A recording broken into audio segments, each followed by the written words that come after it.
পাবনায় এবার বাম্পার হয়েছে লিচুর ফলন। বাজারে আসতে শুরু করেছে আঁটি জাতের লিচু। আর কয়েকদিন পরে বাজারে আসবে জনপ্রিয় বোম্বাই লিচু। সুস্বাদু হওয়ায় ঈশ্বরদীর লিচুর চাহিদা রয়েছে দেশজুড়ে। ভোর থেকে জমে উঠছে জেলার সবচেয়ে বড় লিচুর হাট আওতাপাড়া। এখান থেকে পাইকারি ব্যবসায়ীরা লিচু কিনে নিয়ে সরবরাহ করেন দেশের বিভিন্ন জেলায়। ভালো দাম পাওয়ায় খুশি চাষিরা। এছাড়াও বিভিন্ন জেলা থেকে ব্যবসায়ীরা আসছেন বাগান কিনতে।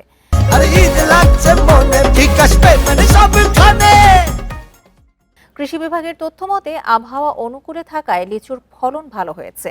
জেলায় 4,623 হেক্টর জমিতে লিচুর চাষ হয়েছে।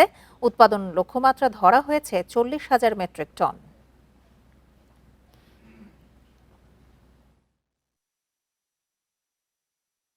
বছর কম আইছিল, এবার অনেক বেশি ফলন। এবার অনেক লিচু আছে ঈশ্বরদী। লিচু বাগান আছে 14 বিঘা। বেচার আশা তো ধরে 15-16 লাখ বেচবো। কয়েক বছরের মধ্যে এবছরের লিচুর ফলন ভালো হবে বলে কৃষি সম্প্রসারণ অধিদপ্তরের মাঠ জরিপে আমরা পর্যবেক্ষণ করেছি এবং এই লিচুর বাজার মূল্য প্রায় 800 কোটি টাকা। কৃষকের মুখে হাসি ফুটেছে।